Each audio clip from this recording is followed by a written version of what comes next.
সম্মানিত ফেনীবাসী, অত্যন্ত আস্থাভাজন প্রিয় সাংবাদিকবৃন্দ,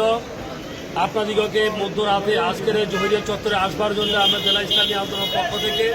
আমরা উষ্ণ মোবারকবাদ জানাচ্ছি। আপনারা অবগত রয়েছেন, ইসলামী আন্দোলন বাংলাদেশের আমির, ইসলামী আন্দোলন বাংলাদেশ ঢাকার ঐতিহাসিক সোহরাওয়ার্দী উদ্যানে সারা বাংলাদেশ থেকে সংস্কার, গণহত্যার বিচার এবং ক্রিয়ার পদ্ধতিতে নির্বাচন অনুষ্ঠানের দাবিতে আগামীকালকে জাতীয় মহাসমাবেশ আহ্বান করেছে। তার এই ধারাবাহিকতায় সারা বাংলাদেশ থেকে প্রত্যেকটি জেলা মহানগর থেকে বাংলাদেশের প্রত্যন্ত অঞ্চল থেকে তার ধারাবাহিকতায় ফেনী জেলার প্রত্যন্ত ইউনিয়ন থেকে ইসলামী আন্দোলন বাংলাদেশ, যুব আন্দোলন, ছাত্র আন্দোলন, শ্রমিক আন্দোলন, সহযোগী সংগঠন, জাতীয় ওলামা আইনজীবী পরিষদ সহ সকল সংগঠনের সকল নেতৃবৃন্দকে আমরা ঐক্যবদ্ধ করে আমরা শতাধিক গাড়ি বহরে সম্পৃক্ত করে আমরা ঢাকা অভিমুখে রওনা করেছি। আপনারা জানেন, ইসলামী আন্দোলন বাংলাদেশের আমির দীর্ঘ সময় থেকে এদেশের ওলামা ইকরামকে, এদেশের ইসলামপন্থী সকল শ্রেণী পেশার মানুষকে ঐক্যবদ্ধ করবার জন্য অত্যন্ত প্রাণবন্ধভাবে তিনি কাজ করে যাচ্ছে এবং আগামী নির্বাচন যেটি হবে সেই নির্বাচনে পিআর পদ্ধতিতে নির্বাচন করবার জন্য ইসলামী আন্দোলন বাংলাদেশ তথা বিশ্বাস চরমানাই আন্তরিকভাবে প্রত্যেকে এক টেবিলে আনবার চেষ্টা করছে। দুর্নীতি, দুঃশাসন এবং কায়েমি সাক্ষ্যবাদের বিরুদ্ধে ইসলামী আন্দোলন বাংলাদেশ জিরো টলারেন্সে এসেছে এবং ইসলামী আন্দোলন বাংলাদেশ চায় এদেশের সকল ইসলামপন্থী রাজনৈতিক দলগুলোকে যারা পিআর পদ্ধতির পক্ষে আছে তাদের প্রত্যেককে ঐক্যবদ্ধ করে আগামী যে ত্রয়োদশ নির্বাচন হবে সেই নির্বাচনে বাংলাদেশের প্রত্যেকটি আসনে একক বক্স পড়ানোর সিদ্ধান্ত ইসলামী আন্দোলন নিয়েছে। ইসলামী আন্দোলন বাংলাদেশের প্রত্যেকটি পিআর পদ্ধতির পক্ষে এবং ইসলামের পক্ষে, মানবতার পক্ষে যারা রয়েছে তাদেরকে নিয়ে এক ব্লাড বক্সে ইসলামপন্থীদের বিশাল ঐক্য করে একটা নির্বাচন করতে চায়।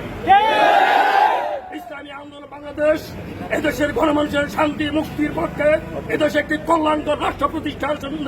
আমরণ যে সংগ্রাম করছে তার ধারাবাহিকতা আগামীকাল ঢাকার ঐতিহাসিক সোহরাওয়ার্দী উদ্যানে বাংলাদেশের সকল শ্রেণীর মানুষকে ঐক্যবদ্ধ করবে এবং ঐতিহাসিকভাবে সেখান থেকে ঘোষণা আসবে যে বাংলাদেশ 54 বছরে যে স্বাধীনতার সংগ্রামের পরও যে দুর্নীতিতে দুঃশাসনে আবদ্ধ ছিল সেই দুর্নীতি, দুঃশাসন, কালোবাজারি থেকে, অনিয়ম, অত্যাচার, সন্ত্রাসী, কালোবাজারি, চাঁদাবাজি থেকে মুক্ত করে বাংলাদেশের গণমানুষকে ঐক্যবদ্ধ করে ওলামা ইকরাম, সুশীল, সামাজিক, সাহিত্যিক, বুদ্ধিজীবী সকল মানুষকে যারা দিন, ইসলাম, মানবতার পক্ষে, যারা কল্যাণকামিতা চায়, যারা আত্মনির্ভর মানবতা চায়, যারা একটি অর্থনীতি নির্ভর বাংলাদেশ চায় তাদেরকে আগামীকালকে আহ্বান করা হবে। তাদেরকে ঐক্যবদ্ধ করে সকল ইসলামিক দলকে ঐক্যবদ্ধ করে আগামী নির্বাচনের জন্য সর্বাত্মক প্রস্তুতি গ্রহণ করবার জন্য আগামীকাল নির্দেশনা দেওয়া হবে। ইসলামী আন্দোলন বাংলাদেশের আমির আগামীকালকে যে সমাবেশ দেখেছেন সেখানে বাংলাদেশে যারা পিআর পদ্ধতি চায়, একটি বস্তুনিষ্ঠ রাষ্ট্র চায়, কল্যাণকর রাষ্ট্র চায়, তাদের সকল সংগঠনের সিনিয়র নেতৃবৃন্দকে দাওয়াত দিয়েছেন এবং আপনারা জানেন, আপনাদেরকে জানিয়ে রাখছি, ইসলামী আন্দোলন বাংলাদেশ আগামী নির্বাচনে কারা বৃহত্তর ফ্যাক্টর হবে, কারা বাংলাদেশে ক্ষমতায় যাওয়ার জন্য কাদেরকে বাদ দিয়ে ক্ষমতায় যাওয়া যাবে না সেটি আগামীকালকে পুরো বাংলাদেশ এবং পুরো পৃথিবীকে দৃশ্যমান করবে ফেনী জেলা ইসলামী আন্দোলন বাংলাদেশের নেতৃত্বে, আমাদের অত্যন্ত হৃদয়বন্ধন সহযোগী সংগঠনগুলোর নেতৃত্বে আমরা পুরো 43টি ইউনিয়ন, ফেনী জেলার সকল উপজেলা, ফেনী সদর, সোনাগাজী, ফুলগাজী, ডাগলমিয়া, পুরচুরাম, ছাগলনাইয়ার সকল ইউনিয়নের 43টি ইউনিয়নের আমরা সকল নেতাকর্মীকে ঐক্যবদ্ধ করে আমাদের জেলা নেতৃবৃন্দকে ঐক্যবদ্ধ করে আমরা এখনই রওনা করবো এখান থেকে। আল্লাহ চাহে তো আগামীকালকে সকাল 6টায় বাইতুল মুকাররমের নামাজ শেষে আমরা